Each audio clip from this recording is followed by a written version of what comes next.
Well, greetings and welcome to another episode of Lightbulb Moments. Thanks for spending some of your precious attention and time today. Two of the three currencies we have in life, attention and time. It's not lost on me that you are spending your precious time with us today, so thank you for that. A quick shout out to two of our sponsors, which would include Lightheart Sanders, the CPA firm, and then also Zenoti, the tech platform. Two great companies, two great sponsors, and we're very grateful for them to help make this forum possible. So here we are. If I can stamp this from time, we record most Wednesdays at 10 a.m. Central Time, but then we also post this as a podcast and as a YouTube video. So regardless of when you are watching this, we're glad you're with us. And I do want to connect some dots for some recent episodes and also talk about going forward. Last episode, we got technical.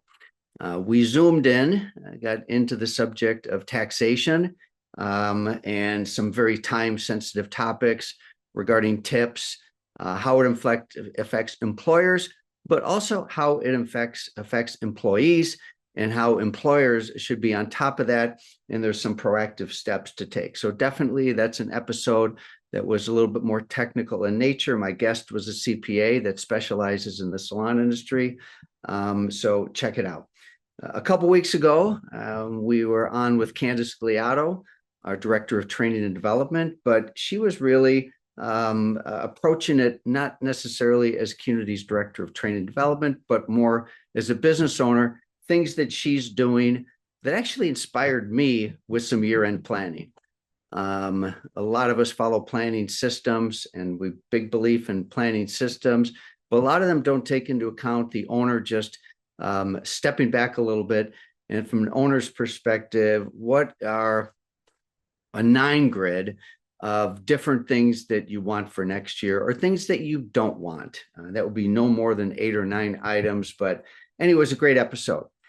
Today's episode, I always have Debra Neill on as a guest.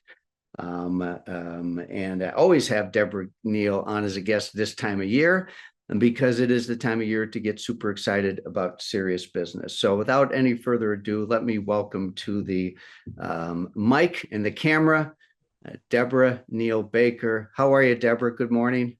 Good morning. I'm good. Thank you. And thank you for always including me. You know, Yeah. we're kind of like we're kind of like family. Yeah, I feel like. We are like family, and our relationship has so many different tentacles to it. We've seen the best and the worst of times together. Yeah. And here we are, passionately still, promoting our respective visions. And there's so much overlap between the Neill vision and the CUNY vision. Clearly with Neill, it's about full potential. It's always been about helping people reach their full potential. And but today, there's a lot of things you and I can talk about. I think the most recent episode I had with you, Debra, was with Garrison, your son, of course. Not everybody knows this, but it was a great episode about family business. So if you go back into the archives, Google Debra Neill Baker, and you'll be able to see not only episodes that relate with serious business, but some other meaty conversation. Wow. So let's get into serious business. Okay. And then for our listeners that don't know, so Serious Business is an annual conference located in New Orleans. Debra, this is year number what? 20, I think it's 27. I know that's 27. terrible. I should know exactly, right? I don't know. Time is such an illusion. You At know? least 20, 25 more than. No, yeah, 27, 28. Yeah. So we've been doing it a while. And yeah. And as much as, of course, I appreciate the opportunity to promote serious business, I also I want people to walk away from a conversation that we have with more than just about attending this event. It Clearly. means this event represents a whole lot more to me than just the event itself. Well, let's peel that back a little bit because yes, I'm with you. This is not a promotional session about serious business, but it is genuine excitement, and there's no reason to contain excitement about uh, an event coming up. So the light bulb moment for serious business, which is now morphed into a conference that has what 1,300, 1,500 people, something like that. Anywhere from 1,000 to, I think the highest attendance we ever had was 1,800, but it averages more like 12 to 1,400.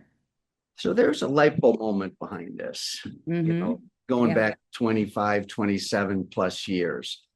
Let's yeah, go there because I think that's an important thing for people to understand. yeah. Well, it was really, first of all, a light bulb moment. What does that really mean? A light bulb moment, because usually you think of it as, uh, it's described as something, sudden and a clarifying realization. And but for where what we were thinking at the time, was gradual because we were already, Neil, I say we were already doing lots of education.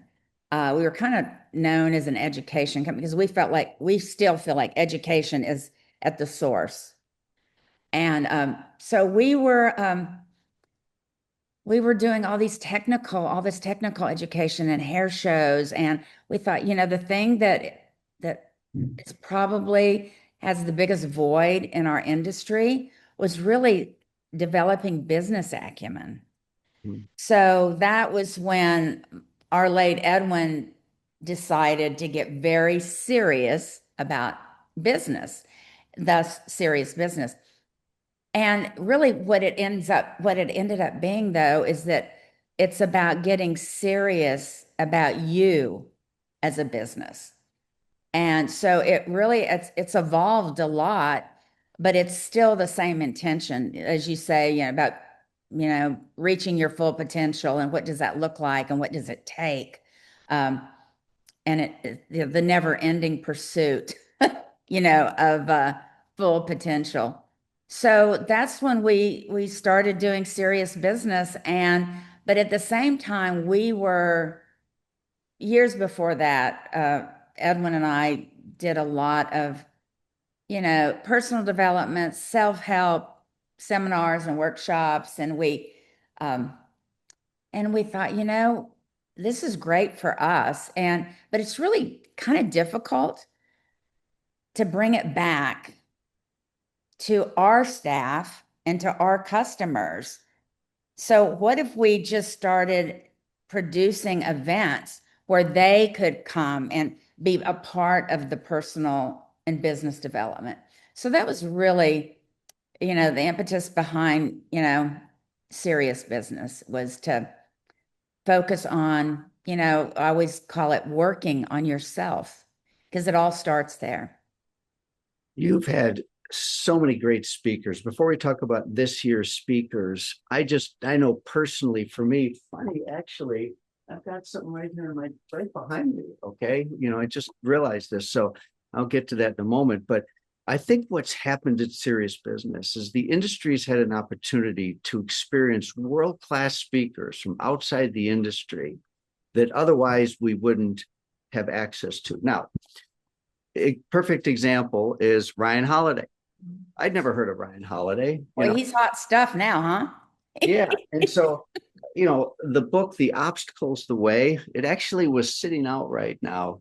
We all have obstacles, don't we? I mean, I think that we're delusional if we don't say that we have obstacles in our business and life. And I love this book.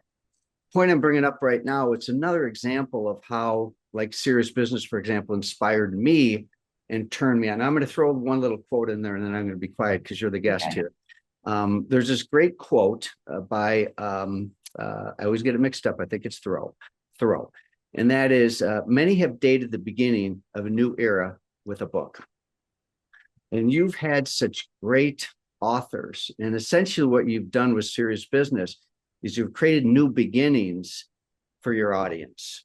So I just kind of had that realization. So, but again, with serious business, the speakers have been incredible. Some of your favorites through the years have been who?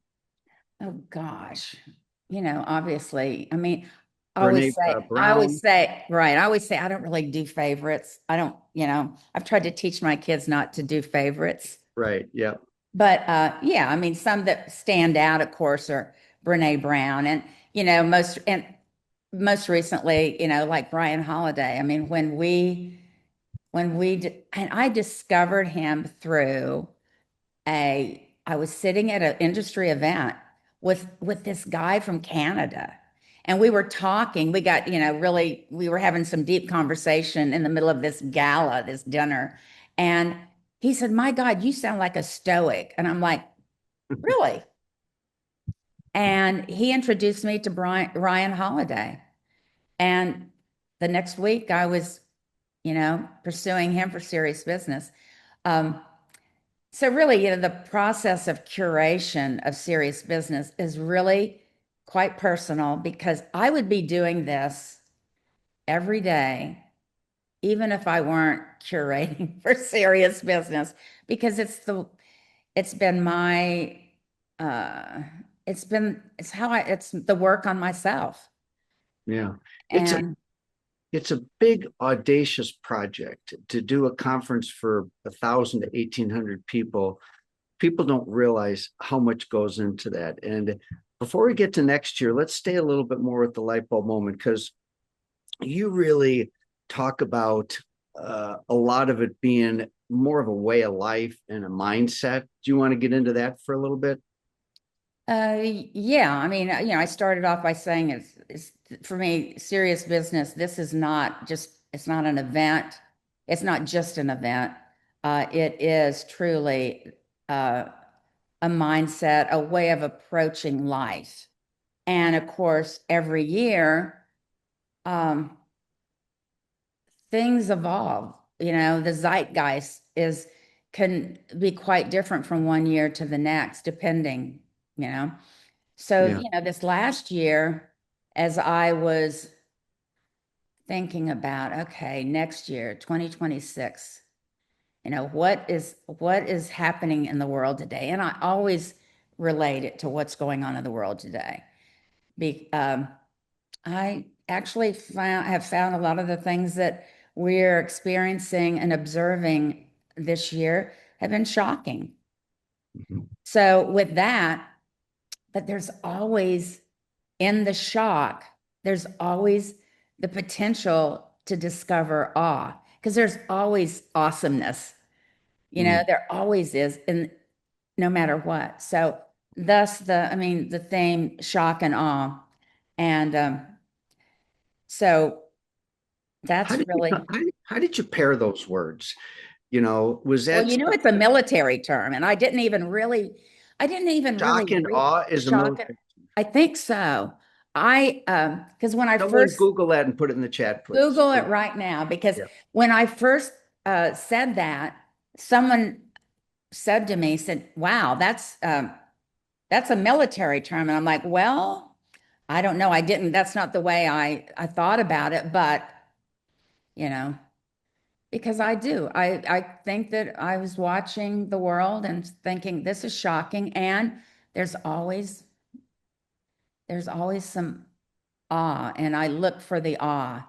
And Mm. we need, and thus also, see, it is a military origin, a military concept.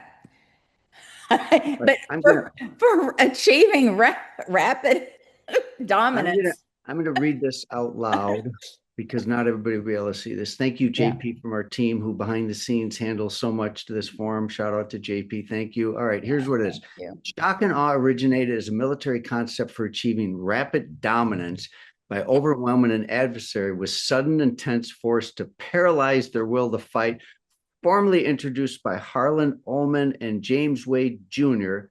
in a 1996 publication, but gaining widespread fame during the 2003 Iraq War initial air campaign to install panic and defeat resistance quickly. Oh my gosh, I never would have put that together. I I wasn't, that's that, neither did I, obviously. Didn't see that coming. All right. No, I didn't see that coming, but you can analyze all of that, and it, because a lot of what's been shocking is an attempt for dominance, power, Yeah. and force, and but then that awe, yes, awe can, you can look at awe in very different ways. Right. And for Yeah. me, the awe is about the beauty and the light that is there in spite of the shock. Right on. So, all right. So we have this theme, and let's talk about the speakers. All right. And you, and particularly speakers that are outside the industry that would be new to a lot of us. Mhm. Any of them you want to highlight for this year? Well, I mean, most of them, you people probably haven't really heard of, and that's always what, I mean, to be completely, open and honest about it. I mean, truthfully, for us we can't really afford to have a lot of these speakers. I mean, people have no idea how much speakers People cost. have no idea how much They have speakers. no idea how Yeah. much speakers cost. But I'll give you an example. So Mel Robbins was a speaker of ours, I guess about 8, 9 years ago.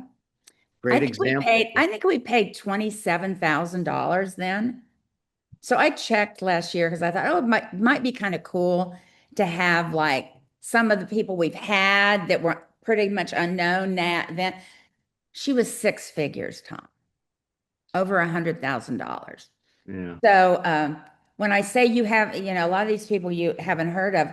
So what we're doing is trying to find people that you can tell that they are, yes, they will, On an they're on upswing. their way. They're on their way there, and we can still afford them. But they're still, like Brad Stolberg is one of the speakers, and um he's an author, but he's also just he's all about, I think his first book was about being grounded. And when I read that book, it was a couple years ago. And so I just kept paying attention to him. And now his latest book that he's going to be releasing at Serious Business is all about excellence. And you'll appreciate this, Tom, because you'll remember Tom Peters was the business guru that talked about excellence, right? And I Yeah. really haven't heard people talking about excellence or displaying or demonstrating excellence, you know? Yeah. It's a great And, point. and he is all about, but he's got a whole different way of approaching excellence. That's a lot more, it's not as intimidating because a lot of times excellence can sound like perfection.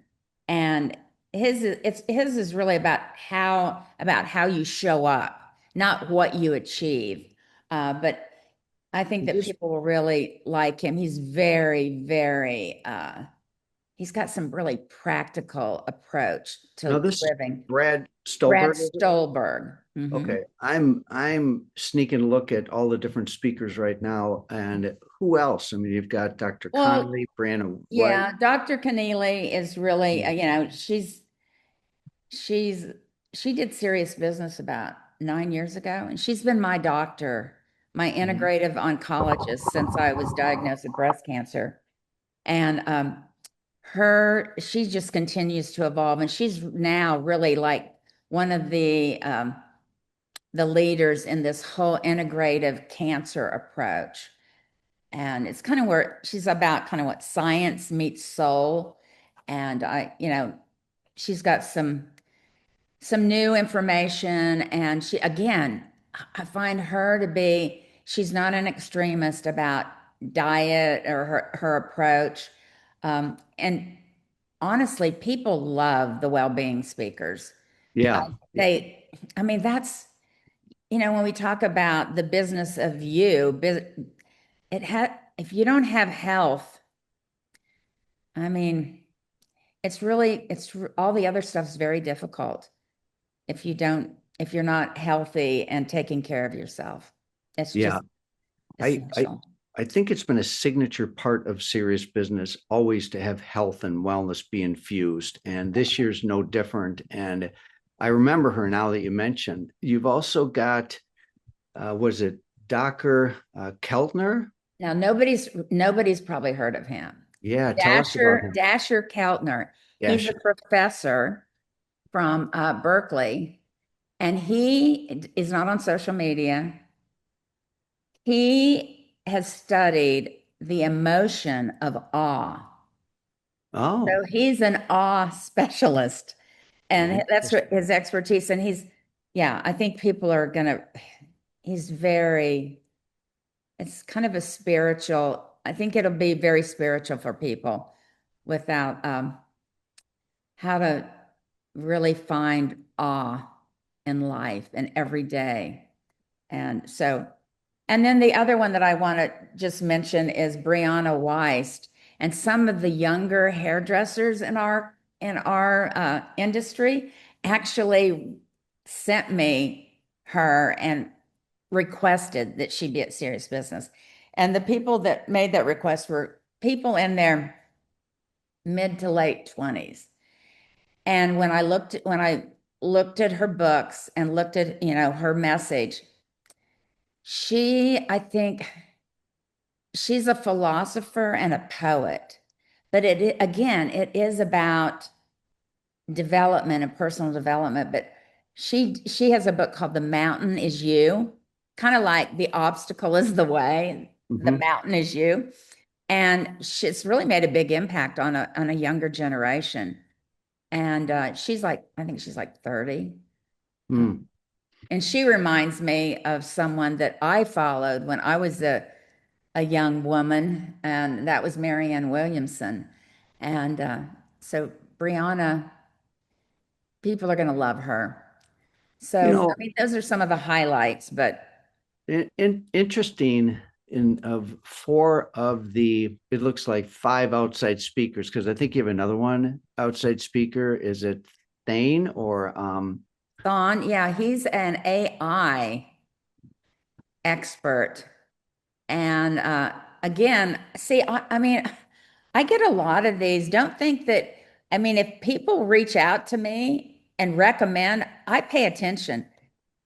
Chris Murphy recommended him. nice. Yeah. Yeah. Great. Love So, Chris. Yeah. and he's been working with him as a salon owner, and it's made a big impact on Chris Murphy's business. So I was like, yeah. And so, So you yeah, got, another outside speaker. so what's interesting is these five outside speakers, um, you know, AI is part of every conference right now. And it's Mhm. interesting that only one of the five leans into, I'm sure they're going to incorporate AI into their life and business, but I just think it's interesting because I've been to conferences lately where everybody has been in the AI space. But I think what you're doing is you're doing something I think that's so important. It's you're dialing into the importance of tech and technology, touch and tech, Yeah. touch and tech. Yeah. Indeed. All Indeed. right. Let's spend a minute talking about next year. And you shared some things about next year, including the year of the horse. Tell us more about next Okay. year and some of that. One of the things I always look at is the Chinese zodiac. And next year, 26, is the year of the horse. And that's the seventh sign in the Chinese zodiac. And it represents movement, freedom, vitality, and momentum. And it's really about, the horse is kind of an unstoppable life force. But it's kind of alluding to that this next year is going to be more about action. It's going to be action over contemplation.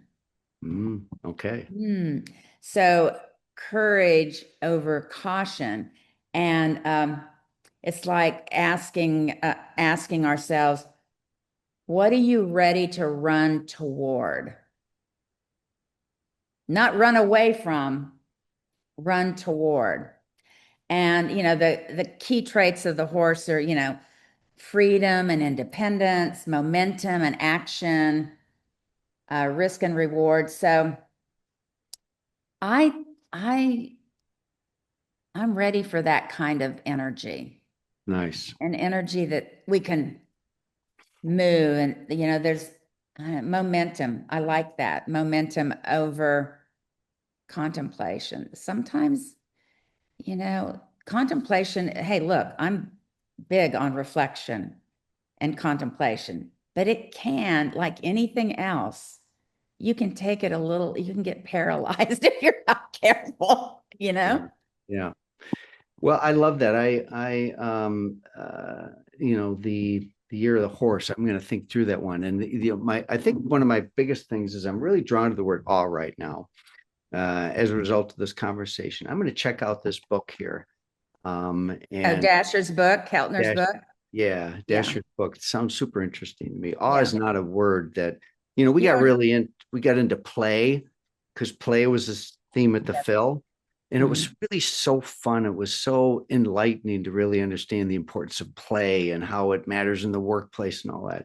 It's the same thing like the word like awe. Mhm. I'm interested in exploring what that looks like too. So Yeah. Well, for me, it's awe is kind of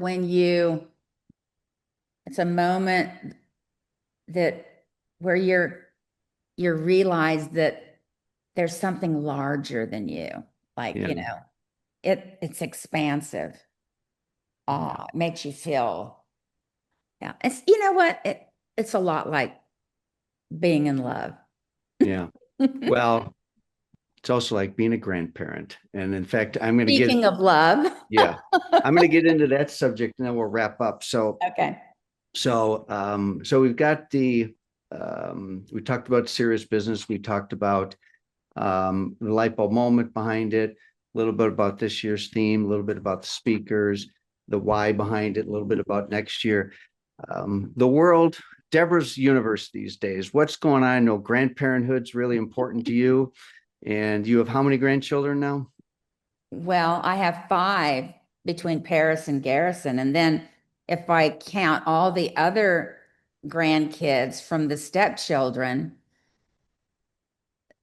two, three, five, Yeah, six more, six more. seven Well, more, seven Well, more.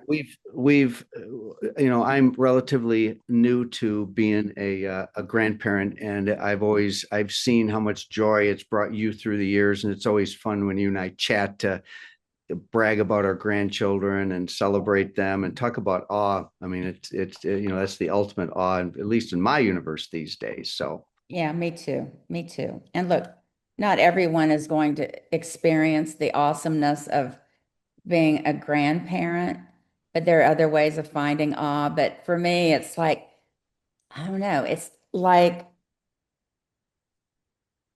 being able to tap back into the way it felt when I was a parent, when I was first a parent. Kind of mm, it gives you the opportunity to, reconnect with that, with this grandchild. So I mean, it's fun. It can be exhausting. I mhm, but no, it's really special. And gosh, it's so interesting how my life has just I haven't really, I know at the beginning you talk about plans and planning, and I swear around my personal life, I've rarely had plans.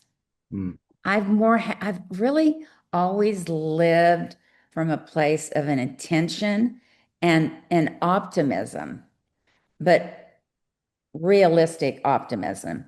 And so it's just really turned out for me and the timeliness and but because all of the loss or the tragedy or the it's um I've just always let it refine me rather than define me.